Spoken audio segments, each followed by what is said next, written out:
नमस्कार, मेरे चैनल में आप सभी का स्वागत है। मैं डॉक्टर अंजू ओझा आज आपको पृथ्वी की आंतरिक संरचना के बारे में बताने जा रही हूँ। तो आंतरिक संरचना में जानने से पहले हमें ये पता होना चाहिए कि आंतरिक संरचना को जानने के स्रोत क्या क्या हैं। तो नंबर 1 है अप्राकृतिक स्रोत, जो 3 तरह के हैं: घनत्व, दबाव और तापमान। नंबर 2 है पृथ्वी की उत्पत्ति से संबंधित सिद्धांतों के साक्ष्य। और नंबर 3 है प्राकृतिक स्रोत, जिसमें हम बात करेंगे ज्वालामुखी उद्गार और भूकंप विज्ञान की। यहाँ हम देख रहे हैं अप्राकृतिक साधन या अप्राकृतिक स्रोत, जिसमें नंबर 1 लिया गया है घनत्व। समस्त पृथ्वी का औसत घनत्व 5.5 के लगभग है। पृथ्वी के अंतरतम का औसत घनत्व 5.5 से अधिक होगा। साधारण तौर पर यह घनत्व 11 माना जाता है, जो जल से 7 या 8 गुना भारी है। न्यूटन के गुरुत्वाकर्षण सिद्धांत के आधार पर कैवेंडिश ने 1798 में पृथ्वी के औसत घनत्व के मापन का प्रयास किया है। इनके अनुसार पृथ्वी का औसत घनत्व जल की तुलना में 5.48 गुना अधिक है। पॉइंटिंग ने 1878 में एक प्रयोग के आधार पर पृथ्वी के औसत घनत्व का 5.49 ग्राम प्रति घन सेंटीमीटर परिकलित किया। 1950 के बाद उपग्रह के आधार पर पृथ्वी के औसत घनत्व के परिकलन का सिलसिला प्रारंभ हो गया।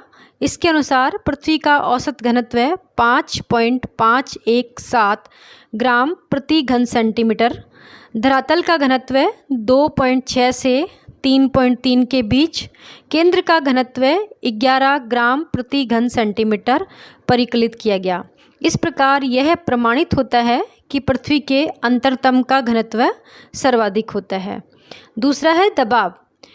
ऊपर से अंतरतम की ओर जाने पर चट्टानों का भार तथा दबाव बढ़ता जाता है।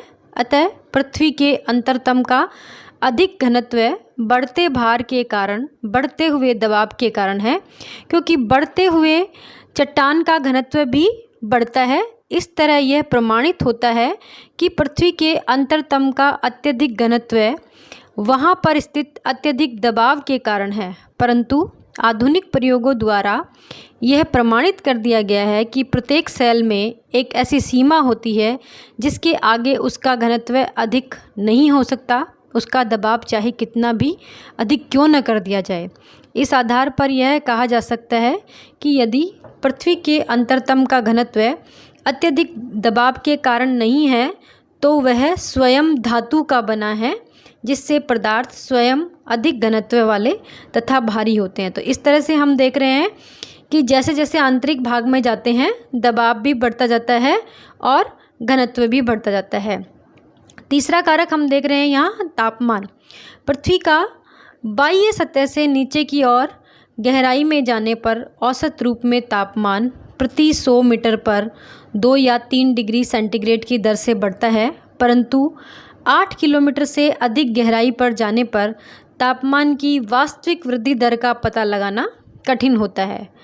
महाद्वीपीय क्रस्ट में तापमान की वृद्धि दर का परिकलन भूताप ग्राफ के आधार पर किया जाता है।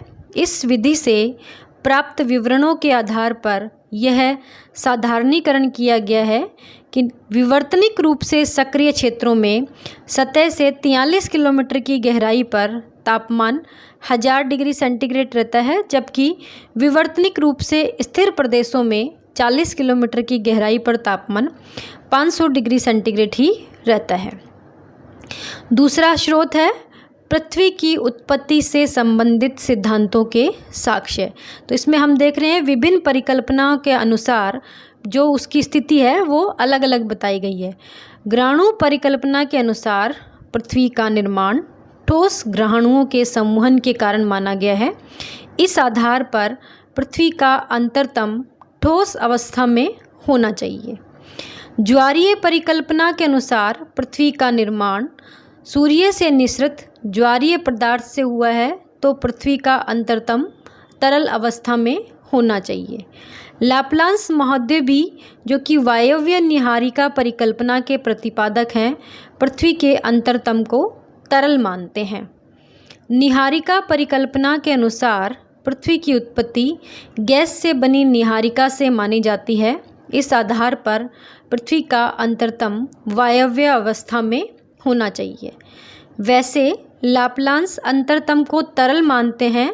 जॉय परीन तथा रितर नामक विद्वानों ने भी पृथ्वी के अंतरतम को गैस का बना हुआ माना है। तो इस प्रकार से विभिन्न सिद्धांतों के साक्ष्य के आधार पर कहीं किसी ने पृथ्वी को गैस अवस्था में, किसी को तरल अवस्था में और किसी ने वायव्य अवस्था में माना है। तीसरा स्रोत है प्राकृतिक साधन, जिसमें नंबर 1 है ज्वालामुखी क्रिया। ज्वालामुखी के उद्गार के समय पृथ्वी के आंतरिक तथा ऊपरी भाग में गर्म तथा तरल मैग्मा एवं लावा का विस्तार हो जाता है। इस आधार पर कुछ विद्वानों का यह विश्वास है कि पृथ्वी की गहराई में कम से कम एक ऐसी परत अवश्य है जो कि सदैव तरल अवस्था में रहती है। इसी को मैग्मा भंडार नाम दिया गया है। हमने देखा है कि जब ज्वालामुखी का विस्फोट होता है तो अंदर से जो मैग्मा एवं लावा निकलता है वो तरल अवस्था में होता है। जहाँ से ज्वालामुखी के उद्गार के समय तरल एवं तप्त मैग्मा पृथ्वी के ऊपर प्रकट होता है। इस आधार पर पृथ्वी का कुछ भाग तरल होना चाहिए। तो प्राकृतिक साधनों में ज्वालामुखी क्रिया के अनुसार पृथ्वी का कुछ भाग तरल अवश्य होना चाहिए। आंतरिक भाग में अत्यधिक दबाव चट्टानों को पिघली अवस्था में नहीं रहने देगा। इस प्रकार आंतरिक भाग ठोस होगा, न कि तरल।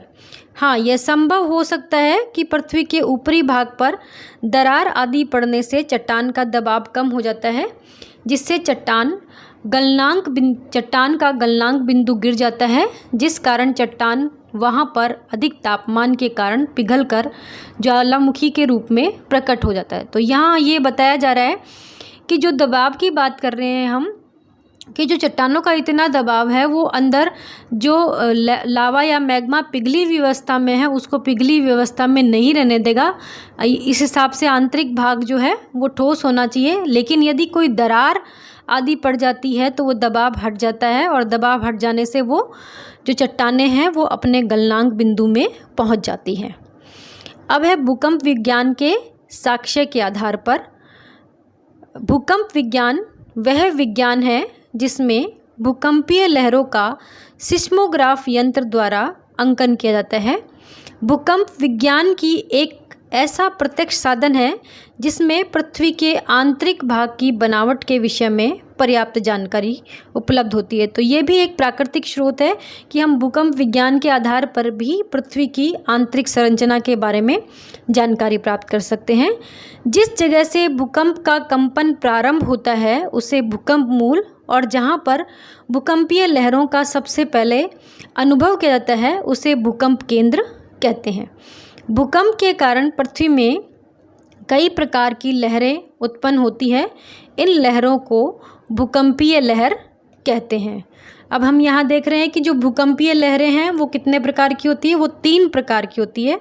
नंबर 1 है प्राथमिक लहरें, या जिनको पी वेव्स या प्राइमरी वेव्स कहते हैं। दूसरी है आड़ी अथवा गौण लहरें, जिनको एस वेव्स कहते हैं। और तीसरी है धरातलीय लहरें या एल वेव्स, जिनको कहते हैं। यहाँ हम बात कर रहे हैं प्राथमिक या पी वेव्स की।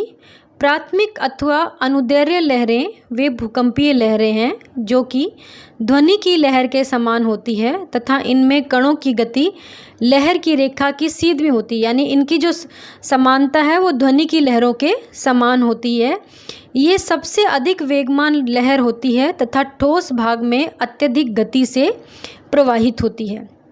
दूसरी प्रकार की लहरें हैं आड़ी अथवा गौण लहर, जिनको एस वेव्स कहते हैं। ये द्वितीय अथवा गौण लहरें जल तरंगों अथवा प्रकाश तरंगों के समान होती है, यानी इनका जो व्यवहार होता है वह जल तरंगों और प्रकाश तरंगों के समान होता है, जिनमें कणों की गति लहर की दिशा के समकोण पर होती है। इसी कारण इन्हें आड़ी लहरें, संक्षेप में इन्हें एस लहर भी कहते हैं, जो अधिक तरल भाग में प्राय लुप्त हो जाती हैं। यानी कि ये जो एस लहरें होती हैं वो तरल भाग में प्रवेश नहीं कर पाती हैं। ये लहरें भी अधिक गहराई तक प्रविष्ट होती हैं।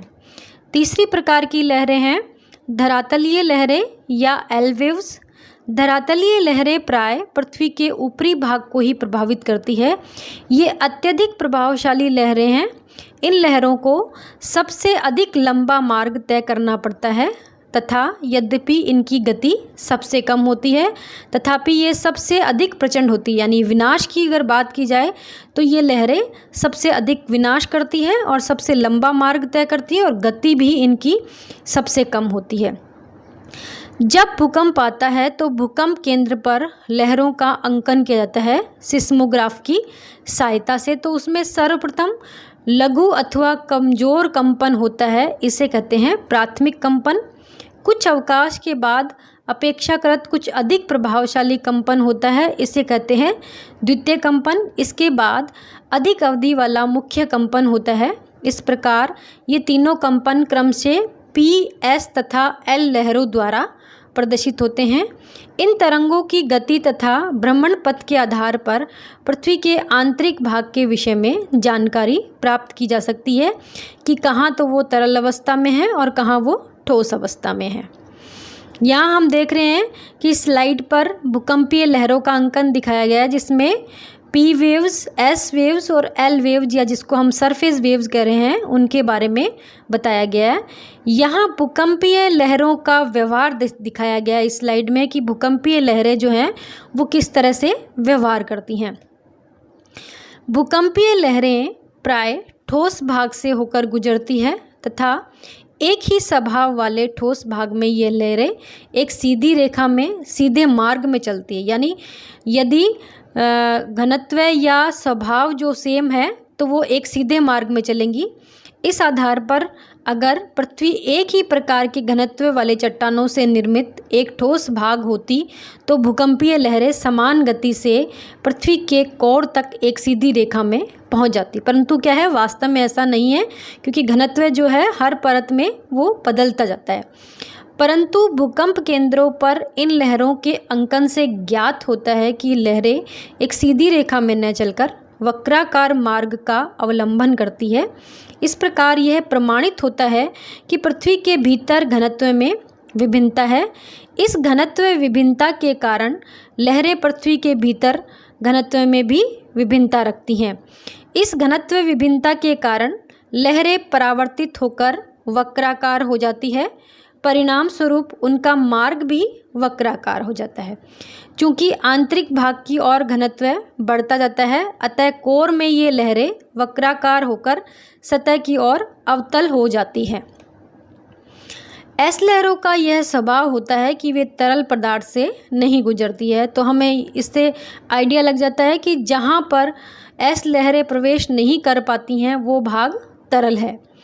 ओल्डम नामक विद्वान ने 1909 में यह प्रमाणित किया कि भूकंप केंद्र से 120 डिग्री की दूरी पर एस लहरें लुप्त हो जाती हैं तथा पी लहरें अत्यधिक दुर्बल हो जाती हैं। पृथ्वी के कोर में एस लहरों का पूर्णतया अभाव है। इस आधार पर यह प्रमाणित होता है कि पृथ्वी के आंतरिक भाग में एक कोर है जो कि 2900 किलोमीटर से अधिक गहराई में केंद्र के चारों ओर विस्तृत है। इस आधार पर विद्वानों ने यह अनुमान लगाया है कि पृथ्वी के कोर का लोहा तथा निकेल तरल अवस्था में होगा। यहाँ देखिए इस स्लाइड पर भूगर्भ में भूकंपीय लहरों का भ्रमण पथ को दर्शाया गया है कि जो लहरें हैं वो किस किस तरह से वक्राकार मार्ग पर चलती हैं और तरल पदार्थ में एस लहरें जो हैं वो प्रवेश नहीं कर पाती हैं। जब चट्टानों के घनत्व में अंतर आता है तभी भूकंपीय लहरों की गति में अंतर आता है। गति के आधार पर भूकंपीय लहरों का 3 युग्म बताया गया है। नंबर 1 है पी तथा एस लहरें, इनकी गति सबसे अधिक होती है। दूसरा है पीजी तथा एसजी लहरें, इनकी गति सबसे कम होती है। तीसरा है पी स्टार तथा एस स्टार, इनकी गति प्रथम दोनों के मध्य होती है। इस प्रकार भूकंपीय लहरों की गति के आधार पर यह प्रमाणित होता है कि उनकी गति में 3 जगहों पर अंतर आता है। अतः पृथ्वी के अंदर भी 3 जगहों पर घनत्व में अंतर आना चाहिए। अब है भूकंपीय लहरों की गति के आधार पर विभिन्न परतें। नंबर 1 है ऊपरी परत, नंबर 2 है मध्यवर्ती परत और नंबर 3 है निचली परत। ऊपरी परत की यदि हम बात करें तो जेफरीज ने क्रोएशिया की कल्पा घाटी के 1906 के भूकंप के आधार पर पी तथा एस के अलावा एक ऐसे लहर युग्म का पता लगाया जिसकी गति सबसे कम थी। तो जो गति यदि कम होगी तो वो सिर्फ लहरें जो हैं ऊपरी परत में ही चलती हैं। पीजी लहर 5.4 तथा एसजी लहर 3.3 किलोमीटर प्रति सेकंड की गति से पृथ्वी के ऊपरी धरातल में यात्रा करती है। ये लहरें जिन शैलों से होकर गुजरती है उनका घनत्व 2.7 होता है, यानी घनत्व यहाँ पर कम है यहाँ, इसलिए इस भाग में पीजी और एसजी लहरें चल रही हैं। इस आधार पर यह प्रमाणित होता है कि पृथ्वी की ऊपरी परत ग्रेनाइट नामक चट्टान की बनी है। इन दो लहरों से पूर्व पी तथा एस लहरों का अंकन किया जाता है जो न्यून वेग से ऊपरी भाग में प्रवाहित होती हैं। दूसरी परत है मध्यवर्ती परत। कॉनार्ड ने टायन के 1932 के भूकंप के धक्कों के आधार पर भूकंपीय लहरों के तृतीय युग्म का पता लगाया। इनकी गति पीजी, एसजी तथा पी और एस के बीच होती है। इनका नामकरण पी स्टार और एस स्टार किया गया है। इनमें पी स्टार लहरें 6 से 7 किलोमीटर प्रति सेकंड तथा एस स्टार लहरें 3 से 4 किलोमीटर प्रति सेकंड की गति से पृथ्वी के मध्यवर्ती भाग में प्रवाहित होती है। इन लहरों के मध्यवर्ती गति के आधार पर यह निष्कर्ष निकलता है कि पृथ्वी में एक मध्यवर्ती परत है जिसका घनत्व 3 है। इसकी मोटाई 20 से 30 किलोमीटर बताई गई है। लास्ट है निचली परत या लोअर लेयर। पी तथा एस लहरें सबसे अधिक गहराई में प्रवेश करती है। इनमें पी लहर 7.8 किलोमीटर तथा एस लहर 4.5 किलोमीटर प्रति सेकंड की चाल से पृथ्वी के आंतरिक भाग में प्रवाहित होती हैं। यह अधिक घनत्व वाली चट्टानों की बनी होती है। इसका निर्माण डूनाइट तथा पेरिडोटाइट से हुआ है। धरातल से इनकी गहराई 2900 किलोमीटर बताई जाती है। इसी के साथ हमारा यह विषय यहीं पर समाप्त होता है। अंत में आप सभी का धन्यवाद।